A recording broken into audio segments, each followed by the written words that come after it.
The bump in the road is the road to recovery in inflation. Powell is very optimistic that we are going to get a robust labor market recovery, that inflation will be contained. I'm not surprised also to hear the language of Fed Chair Jay Powell. They're committed to going at this gradually. What they don't want to do is take a dramatic and drastic action to really result in a sharp shift. He's just been saying essentially, wait, look, and we'll respond if we need to, but there ain't no inflation problem. This is Bloomberg Surveillance with Tom Keene, Jonathan Ferro, and Lisa Abramowitz. From New York City for our audience worldwide, good morning, good morning. This is Bloomberg Surveillance live on TV and radio alongside Lisa Abramowitz and Taylor Riggs. I'm Jonathan Ferro. TK taking a long weekend. He'll be back with us on a Monday. Looking at the price action right now, 42.52, advancing 21 points on the S&P 500. Lisa, your takeout last week, it's as you were. I mean, honestly, it's amazing to me that we're finding that the melt up into new highs is just basically treated with a shrug. But it's just same old at this point, given the fact that people have faith that the Fed is going to keep on hold for the foreseeable future. And we are desensitized from all-time highs, seemingly, Taylor, once again this morning. Unbelievable, the resiliency of these markets, the inflush of cash every time there's a pullback, the calm with the 15 print on the VIX, and John, the calm within the bond markets, despite all the ups and downs that we've had in the last week, a very, very well-behaved bond market below a 150 on the 10-year. We've settled down in and around 150, just south of that on the 10-year, Taylor. Let's get to the price action right now. 42.53 in sight on the S&P 500, 42.57, your intraday all-time high on the S&P. We advance a 0.5% this Thursday morning, about 29 minutes away from jobless claims in America. Yields unchanged, as Taylor points out, 148.51 on a 10-year yield. In the FX market, sterling with a gap lower off the back of a Bank of England decision, unchanged. No hawkish surprise there. Sterling weaker, euro firmer. Euro dollar 119.33, stronger by almost 0.1%. The price action elsewhere, though, Lisa, it's been pretty muted, to be fair, the last couple of days. It's been pretty muted. I will say the most interesting moves have been in lumber, where you've seen the price come down significantly, in copper, where you also have seen the price come down. Some of the deceleration in the price increases that have led to a lot of the inflation, and I wonder how much that's coloring the view that's being expressed by the bond market. And deceleration in growth on the horizon too. Lisa, we've been talking about that for a while on this show. At some point in 21, you start to think about 22 and 23. Pretty quickly, I think we're already doing that. And I think that the idea that the people are not worried about the Fed taking a hawkish tilt really puts in the forefront a deceleration in growth, peak growth kinds of fears as being the main potential risk to markets right now, to equities at all-time highs. And the uncertainty around the fiscal outlook, not just the monetary policy outlook as well. Peter Cheer of Academy Securities writing about that recently. I want to bring in Pete now for more. Peter Cheer of Academy, the head of macro strategy. Pete, let's just start there.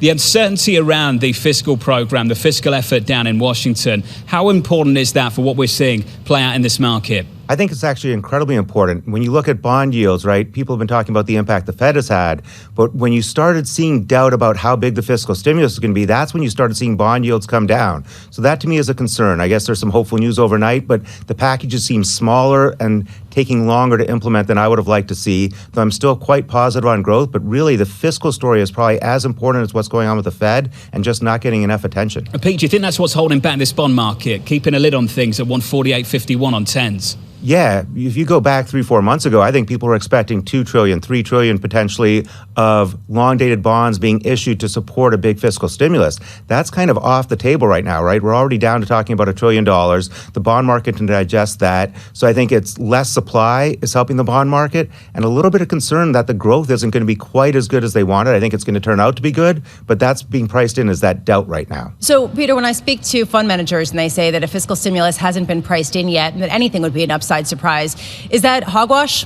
I think it's not being priced into the economy. I think it's being priced into the markets, if that makes any sense. So I think we haven't seen the job creation yet. One concern and one thing we're looking at, right, is we have this jobs, quote unquote, problem right now where we already have a lot of unfilled jobs. So some of this infrastructure spending, which would have been very good at creating jobs, how good is that if we can't fill those jobs? So I'm hoping as we end the summer, as some of these, stimulus checks And also more importantly, as schools fully reopen so people can get back to the workforce, we'll see that, gap between the number of jobs available and the number of people wanting to work close, because that's going to be critical for growth next year. Amen to the schools point. There is a question about whether what you're saying is an argument for big tech, because not only do you not necessarily get the increase in interest rates, so this actually does bleed into the argument to buy them as a steady cash flow, but it also takes off the table perhaps some of the tax rate hikes that people were talking about that would disproportionately affect big tech.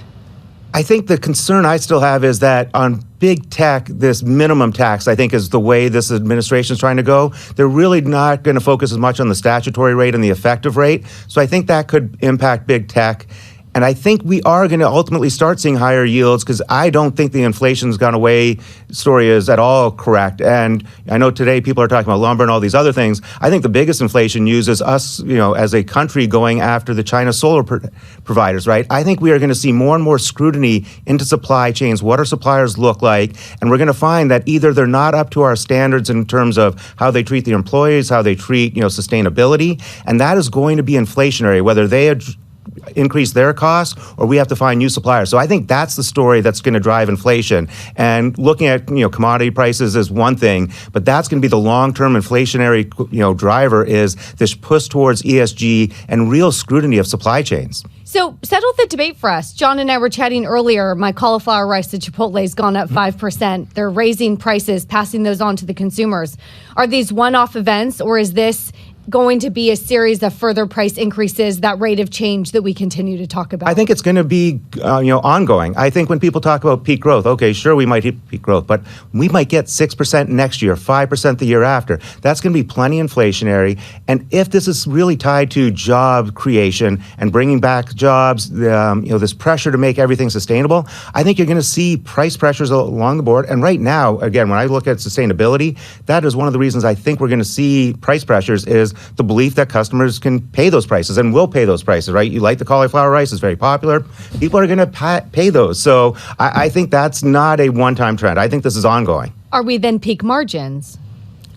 That might be closer to, but again, and so I think we're peak margins in some ways, but what I'm seeing when we talk to large corporations is you might be able to give up some profitability, and if you're deemed as more sustainable, right? If you fit that ESG mandate, your PE ratio can still go higher because there is such demand for that. So I think the focus is on your final stock price. Maybe you can actually have a higher stock price with smaller margins, especially if you're pushing into that whole sustainability ESG area that's attracting both consumers and investors. I don't have a view on this. I want to be very clear about what I'm trying to explain. And Pete, please weigh in. There is a difference between a one-off change being permanent. You can still say that things are transient, because what you're talking about is the rate of change being transitory, that these levels will not persist over time. And I think those two concepts, Pete, get confused. Yes, and if we go back to the cauliflower rice, we might not see another hike in that for 2 years, but it doesn't mean that something else isn't going to get hiked next month or the month after. So I think there's just the sustained pressure, and you are starting to see wage inflation, right? You're seeing people demand higher wages, and that's going to continue.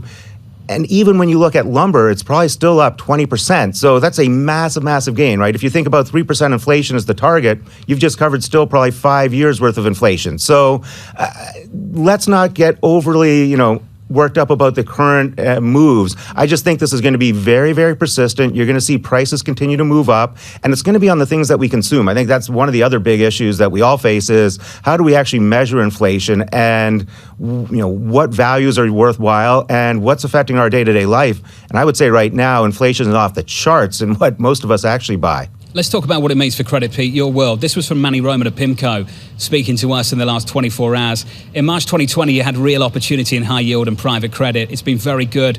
There were special situations. A lot of it has played out. This early in the recovery, a lot of the spread tightening has played out. Just how different is this moment, Pete, compared to recoveries that gone by? Listen, I think credit is actually fine right here. So, we have CDXIG investment grade CDS index trading at 50 basis points. That traded as low as 29 pre-financial crisis. I see no reason that doesn't get back to the mid-30s. It's kind of boring because you'd like to see the volatility. You'd like to see high yield get volatile. But even last week, I thought it was really important that credit spreads as a whole did fine. You had equity volatility all over the place. You had crypto moving all over the place. You even had these massive bond moves. But credit as a whole did very fine. And I think it's a little bit depressing when you talk to the active managers. Everyone likes things to go wide. You'd like to get the big shorts on. But the reality is, I think it's a very boring market. Companies are very, very comfortably priced on credit.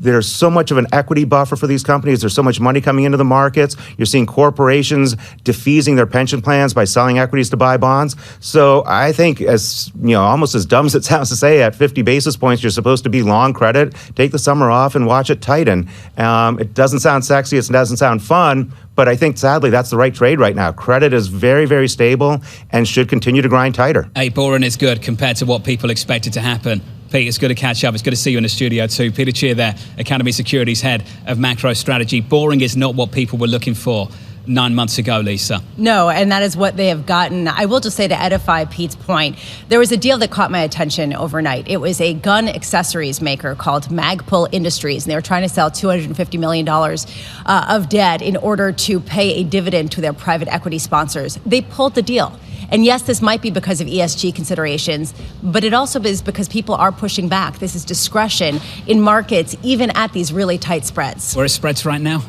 They're at 280, yes. The tightest since 07. Correct. Isn't it crazy? It is insane. That at this start of the recovery, this close to the beginning of the recovery, and we're already there. So Howard Marks of Oaktree has sounded the alarm before on high yield valuations. And recently he came on Bloomberg television and he said, unfortunately, this makes sense. And unfortunately not for the economy, because for the economy, if you can borrow money for cheaply, that's good. But unfortunately for investors who are not going to be getting that much and who probably can't afford to sell. The man himself, Howard Marks. When did you catch up with him? Last week? Yeah, last week. I should go back and watch that interview.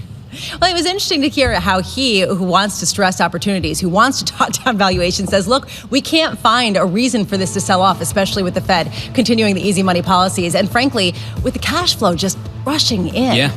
Unreal. Lisa Bramvitz, Taylor Riggs, Jonathan Ferro. Tom King back with us on Monday. Equities closing in on record highs, up 21 on the S&P, up 0.5%, and just a shrug from so many people as this takes place. 42.52 on the S&P 500 from New York City this morning. Good morning. This is Bloomberg.